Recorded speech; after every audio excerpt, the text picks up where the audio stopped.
کسی بہن نے کیا خوب لکھا ہے، کہتی ہیں کہ میں بھی محبت کر سکتی ہوں، اس رب سے بھی مانگ سکتی ہوں، اور مجھے میرے رب سے مانگی ہر دعا پر یقین بھی ہے، مگر میں ایسا کرنے سے ڈرتی ہوں کیونکہ یہ میرے اللہ کو پسند نہیں۔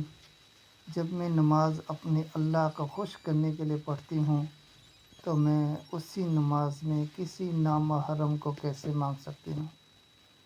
اور پھر جب جوڑے آسمان پر بن ہی چکے ہیں تو پھر میں ہر مرد میں وفا کیوں ڈھونڈتی پھروں؟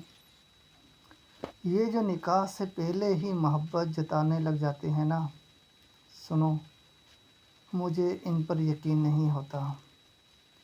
نامحرم کی محبت ہمیشہ دکھ دیتی ہے۔ میں اس لیے میں محبت نہیں کرتی، کیونکہ میری محبت صرف اسی کی امانت ہے جس کو میرے پروردگار نے میرے لیے حلال کیا ہے۔ یہ محبت جو ہے نا، اپنے وقت پر ہی اچھی لگتی ہے۔ یہ جو محبت ہے نا، یہ پاکیزہ اچھی لگتی ہے۔